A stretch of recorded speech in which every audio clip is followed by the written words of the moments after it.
pessoal, mais uma vez estamos aqui no nosso bate-papo teológico e hoje nós estamos com uma convidada toda especial, minha amiga, irmã, serva de Deus, Kézia Mesquita, cantora e também estudante de um tema. Este tema nem todo mundo gosta de falar sobre ele. Qual é o tema mesmo, Kézia? Morte. É um tema complicado de falar. Ela está se especializando em tanatologia, é isso mesmo? É isso mesmo. Que na verdade não é bem assim o estudo da morte, porque quem é que pode falar da morte, né? A gente conhece a morte do outro. Ninguém vivenciou a morte para falar exatamente o que é morte. A gente estuda os aspectos da morte e o luto, né? Quer dizer, as consequências da morte na vida das pessoas. E é um tema muito sério, um tema que pouca gente fala sobre isso. Eu, inclusive, estive fazendo uma poesia, e nessa poesia eu tratava sobre morte, mas eu recebi muitas críticas. Mas esse tema, falar de morte, falar disso, coisa ruim, atrai coisa ruim. Mas só sabe quem enfrentou isso, né? Quem passou por isso. E aí, para começar o nosso bate-papo, né? Para a nossa discussão, eu quero justamente te perguntar, o que te levou a estudar esse tema? Um tema tão complexo como o luto, como a morte? Na verdade, eu sempre tive curiosidade, eu sempre tive interesse por esse assunto. Porque eu acho que só quando você entende o que é a morte, você vive bem a sua vida. E a morte, ela tem vários conceitos dependendo da cultura. Tem gente que vê a morte como o fim de tudo. Tem gente que vê a morte como uma passagem. E nós, cristãos, vemos a morte justamente como realmente a passagem para a verdadeira vida, né? Então, assim, a morte ela pode ter vários significados dependendo da sua crença, do contexto e de como você viveu.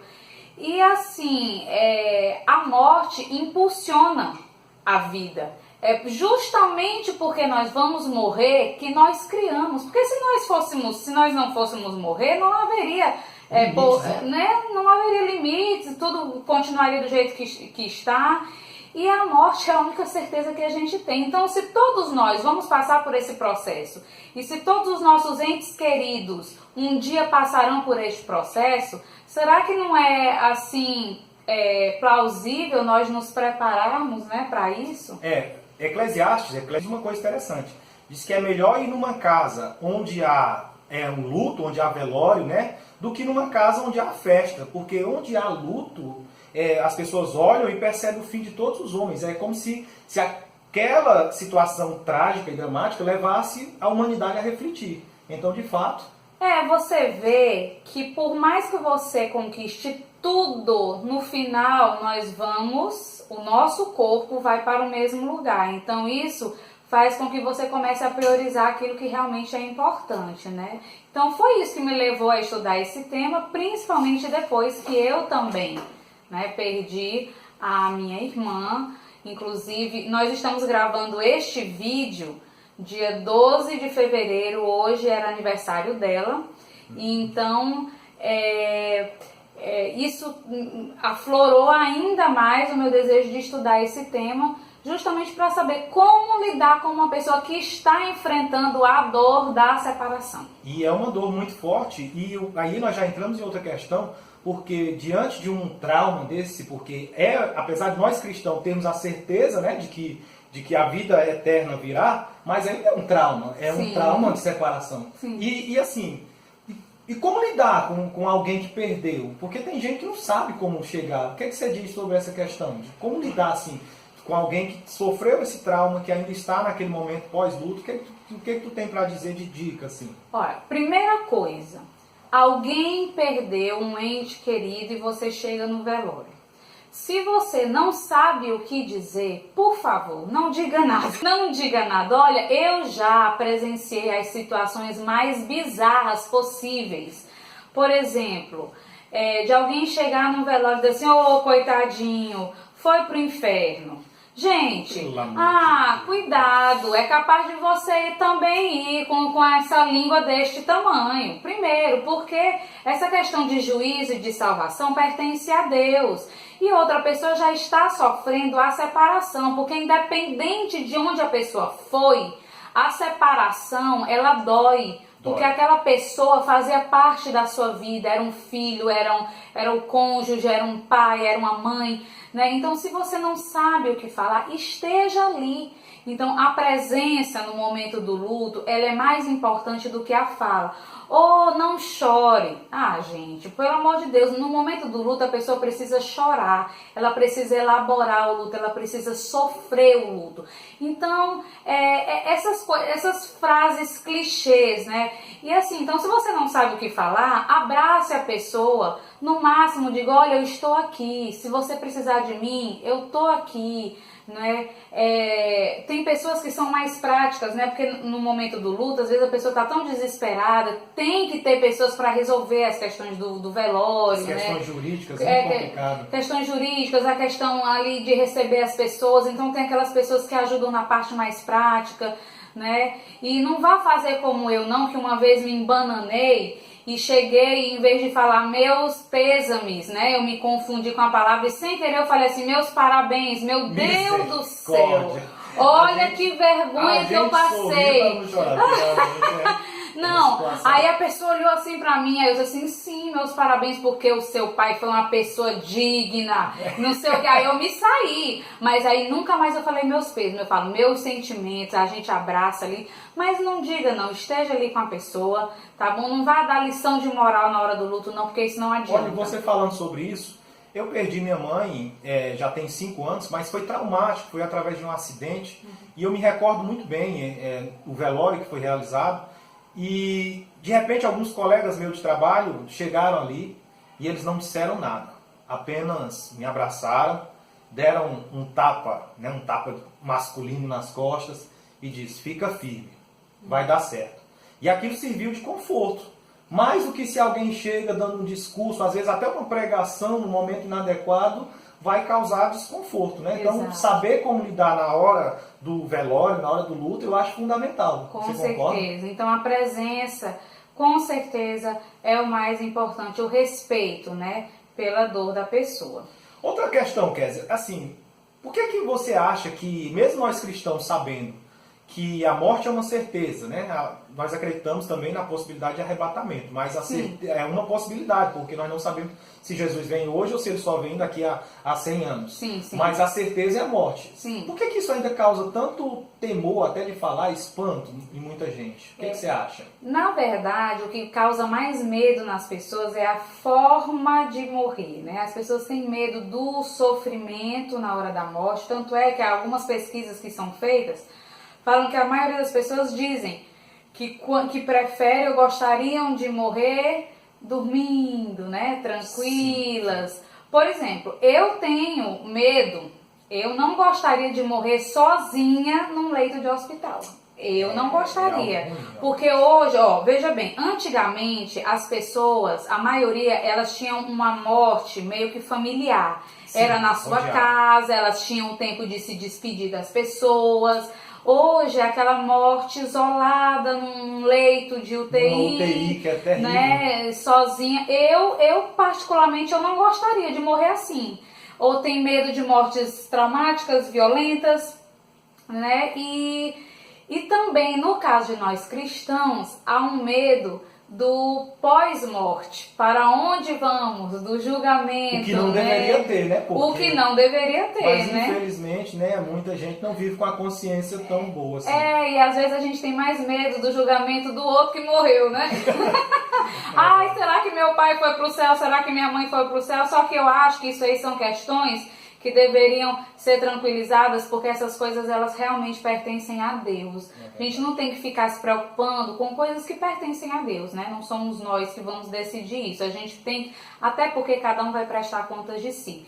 E nós temos que também falar que o luto, gente, ele precisa ser vivido. Isso é importante. Ele precisa ser elaborado. Antigamente, inclusive... Deixa só te atrapalhar aqui um pouquinho. Essa questão aí, tem gente, e principalmente nós homens, a gente quer na hora da morte dar uma de fortão, dizer que não está sentindo nada, né? E eu acho que é isso que você vai trabalhar agora, do viver o luto, né? A elaboração do luto é fundamental. Inclusive, estar no velório é importante.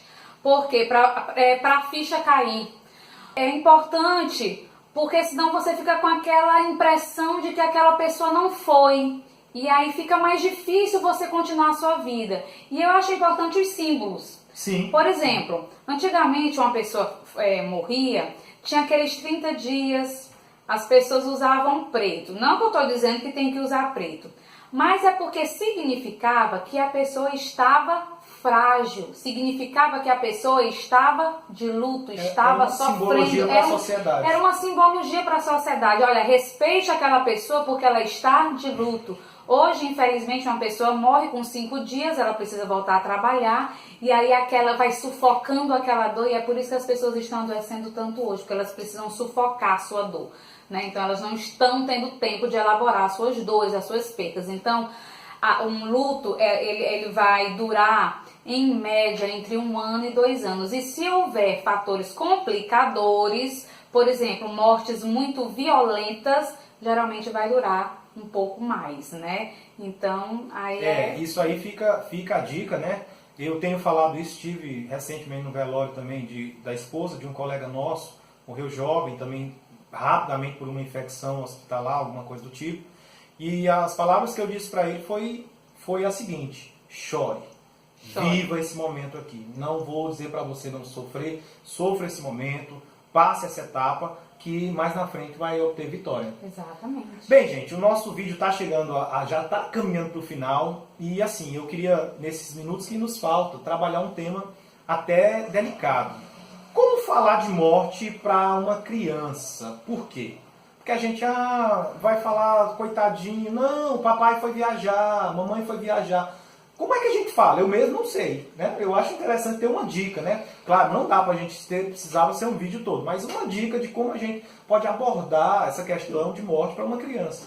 É claro que a criança ainda não tem a formação completa de que a morte é irreversível, mas você também não pode esconder dela. Por quê? Porque senão ela também não vai conseguir elaborar a perda. E se ela não elaborar a perda, isso vai ser prejudicial mais na frente. Então, por favor, não diga, virou uma estrelinha, viajou, fale sem medo. Olha, papai, mamãe, o tio, o irmãozinho morreu. Ele morreu, ele não vai mais voltar, porque a vida é feita de ciclos, e vai explicando, mesmo que no momento ele não entenda. Gente, isso não é crueldade.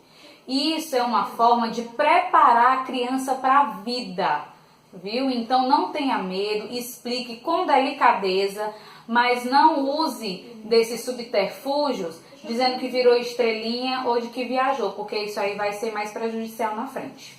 Pode ser sincero, pode ser sincero. Então aí fica uma dica importante. Gente, o assunto é muito vasto. Na verdade, foi apenas uma introdução que nós tivemos hoje aqui, mas precisamos aprender, eu preciso aprender, você precisa aprender, nós precisamos aprender a lidar com algo que é inevitável enquanto estivermos aqui.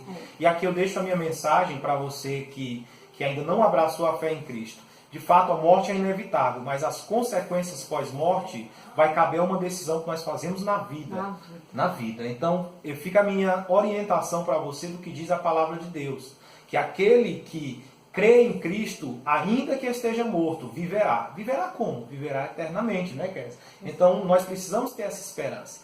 E você aprenda a lidar com essa situação. Se estiver sofrendo com luto, fica a dica. Qual é o profissional que a gente procura para aquela pessoa que não consegue, não conseguiu lidar bem ainda com isso tudo? Qual seria a tua orientação final? Porque o luto e a depressão dentro do luto, em alguns meses, é normal. Gente, a tristeza ela é normal. Porém, se ela passa de um período muito longo e a pessoa não consegue reagir e precisa de ajuda especializada, o ideal é que você procure um psicólogo, de preferência um psicólogo que tenha formação em tanatologia, que é um especialista em luto, né? Em lidar com esses problemas do luto.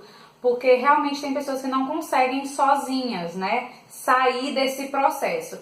Então, aprenda que essa morte, que é inevitável e que provavelmente nós vamos ter que passar por ela, ela vem, mas ela não é o fim, né? Ela não é o fim. Ela não é o fim.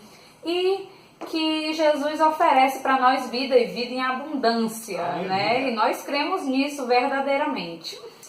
fica aqui, né? Nós estamos chegando ao final. Agradeço a Kézia. Eu que agradeço o convite. Pode me convidar mais vezes. Agradeço também ao seu esposo que está ali de trás das câmeras. Uhul. Irmão Fernando, Deus te abençoe. E quero aqui deixar também que a Kézia ela é coordenadora do Centro Débora Mesquita, não é isso? Que é voluntária. Hoje a presidente é a minha mãe, a Silvia Mesquita. Que apoia justamente nessas questões de doenças mentais, né? Doenças psicológicas, né? Esse apoio à depressão, a essa questão toda. Pode procurar lá no Face, Centro Débora Mesquita, a nossa página. Lá você encontra todas as informações. Ok, e aí estamos encerrando, chegando ao final. Eu quero só te pedir, se você gostou do nosso vídeo, se inscreve no nosso canal no YouTube, deixa o seu like.